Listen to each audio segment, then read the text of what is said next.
Let's talk about someone who is slightly controversial for Chelsea fans, Jamie Carragher. He's made some comments recently talking about it's no underdog story. We spent 1.2 billion. Firstly, Matisse, what do you think about those comments? And secondly, is this an underdog story? I think Jamie Carragher is definitely, you said it earlier, looking over the shoulder. Liverpool, and then Chelsea a second. And at the start of the season, I remember him saying, this isn't a young and exciting team. And I think if there's two words that completely describe this team, it's young, youngest average age squad in the league, and exciting. Because we were conceding goals last year at a record rate, and we were scoring goals. So we are exciting. For the neutral, everybody loves watching us, So I think with him, it's just, he's had to backtrack a little bit on his initial opinion at the start of the season. He didn't want players going to Chelsea. He was saying, why would you join Chelsea? And now it's starting to look like we are a very good team. And he's having to, change his stance a little bit in his position. So even on comms, you can hear it. He doesn't enjoy those Chelsea goals the same way. It's fine. But at the end of the day, Chelsea they're proving a lot of people wrong. Even myself as a fan, I didn't expect us to be in this position. I looked at our summer and I thought, it's some good business here and there. I like the fact that we've signed some experienced players like Neto, and you've brought Sancho in as well. But it did feel a bit fragile in terms of the team, the physicality. Did we have the right balance? Did we have too many, technical, playmaker type players? Do we have enough substance about us? They're doing brilliantly. So yeah, it's tough for Jamie. I don't. Who said that we're underdogs? Well, this is it. We were saying this earlier. No one said that. But that's not a phrase that I've heard. I think, look, it wasn't that long ago. Chelsea were fair game for a good kicking because of what happened to the football club. There did seem, from the outside looking in, there was a scattergun approach to signings. That we signed Koulibaly, we signed Sterling, we signed Aubameyang. Then you look fast forward, next transfer window. Those players there are experienced in the late 20s. Now you look at the transfer policy, what changed? We then started buying young potential. Now, potential's only one thing. You've got to realise that potential. And I think Jamie Carragher got caught up a little bit because of how much money was spent. It was an easy thing to stick the boot in because the club was in a little bit of chaos. There was so much change. It was unprecedented. No other football club's ever been sanctioned before. We went through this huge change and shift. And in name only is it the same club now. Roman left. Now we have the new owners come in, completely overhauled of the squad. And it's easy, I think, at that time. 105 million for him, 115 million for him. And all of a sudden now, it's calm. Because the results, and there's a structure to the club, there's a structure to the team, there's a structure in behind. Maresca deserves a huge amount of credit. There will be bumps in the road because we're a young team, still very much a young team. Fast forward this team in 3-4 years' time, can't wait to see that what that looks like. If this Chelsea team go on to achieve the success that, at the end of the day, the money was outlaid to do so, right? To be the best team in the country, and they get themselves into a rhythm and a pattern of, producing young players, bringing in young players at lower fees on lower wages. You look at how other clubs have got players on higher wages that they can't shift. You look at Manchester United. You look at even Arsenal. Some of the players. We have got a lot of players. We gave Cole Palmer a new contract. Still doesn't come anywhere close to some of the highest wage earners in the league. If we can keep that sort of sensible behaviour about us in terms of our wage structure, then and we win trophies along the way, then we're gonna look a lot better for it. And we've made a lot of money on sales as well. I think a lot of people forget that. Maatson going out, Lewis Hall going out. We do produce. We do bring in a lot of money as well. So can I just both question here, right? Of all the players that have come in, it wasn't that long ago, people were asking some serious questions about how much money was spent. I think Mudryk's the only one right now that hasn't quite reached where we want him to be. I think it's fair to say the rest of them have. The rest of them, right? Especially the big fee ones, yeah, for sure. OK, mate, look, Badiashile and Disasi, still waiting for those two to develop into the players that we hope they will, but you're going to get some wrong along the way as well. It's inevitable. Yeah. Every manager gets decisions wrong. Yeah. Sir Alex would have got some signings wrong. Off the back of that, do you think our transfer, the way that we've done everything, do you think it's not getting the credit that it deserves?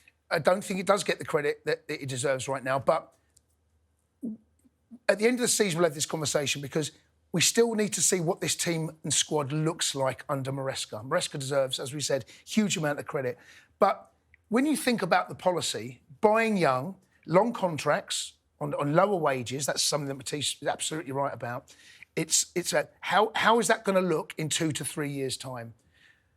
At the moment, all we can do is just give praise on, and Win Stanley and Stewart. It's like no one's really mentioned them. Those boys took a huge amount of stick in the media about the transfer policy. Are they getting it right? Well, so far, so good. They've done a great job on selecting the manager. That's something that we can 100% say. You know, when you look at Maresca coming in from Leicester, Championship, coming up to Chelsea, it's a bold move, it's a massive move. It's his first big job. It's a lot of pressure, especially after last season. Pochettino, a lot of the fans were struggling to connect and to really relate in terms of him being an ex-Spurs manager and obviously some of the beatings we took, cup final, etc. For them to go and make that appointment, it showed that, listen, they've got their own mind, they've got their own way of doing things, and if they do get it right, which at the moment it's looking like they will, they do deserve credit for that. Yeah. And how much credit does Maresca deserve as a manager who's come in, he's got all these players, he's had to make them gel quite quickly as well. You know, we know we've got a new manager again this season. How much pressure do you think was under him to be successful with it? I think with Maresca, he, for me at least, because I didn't know him too well coming into the job, I thought, well, it's a gamble, and if it doesn't work, then the directors will have to take responsibility because they appointed him. They took that gamble. For him, it did feel fast-tracked. It did feel like, wow, you're going from Leicester to Chelsea. This is your first job in the Premier League, first job at this level. I didn't put too much pressure on him because I didn't know if he was ready or not, and I think we just had to wait to find out. But the way that he's adapted to the job, and not only just tactically, but then the way that he carries himself, like we said, the way that he's not afraid to call out players. You know, he said, Reece James, I want your leadership to be better. Madueke, I want you to train better. He's not afraid to call out players. And the fact that they've responded and they haven't, you know, gone the other way and been immature about it and say, right, I'm going to, you know, strop and strut, that shows that he's got the respect of the squad. And usually you need a CV and Champions Leagues and Premier Leagues under your belt, winning titles to have that type of respect, to command that respect at Chelsea. For him to come in and just get it, very impressive. Also in front of the media, he's excellent. He's under Graham Potter. I think the spotlight was too bright for him. Maresca doesn't seem to have that problem at all. Deals with the media very, very well. Yeah, and in terms of the players in the team as well, how successful has he been with getting such a young squad together and getting them playing? I think that's the biggest thing, Leonie. I think that's the one that, because young players will make mistakes. That's, you know, not young people make mistakes, but you will find that there will be moments this season, there will be bumps in the road. I promise every Chelsea fan that. But he has managed to get the best out of Lavia. I mean, Lavia's a big miss last year. I think we can all reflect on Lavia being missing for so long for the injury, and that maybe Pochettino the season might look a bit different. Who knows?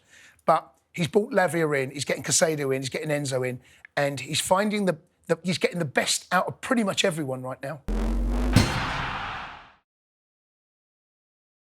Someone who he is getting a lot of success out of is Nick Jackson. Yeah. Now, we know he's had a great season so far. We've seen the improvement as Chelsea fans who watch him week in, week out. We did see him come off against Tottenham. He was emotional. And you could visibly see he had his shirt over his face. He wasn't happy. Yeah. Do you think that shows a lack of maturity, or do you think it's just he just wants to be playing? I think I'm going to go the other way. And for me, at Chelsea, the strikers that do the best are the ones with big personalities. I look at Drogba, I look at Diego Costa.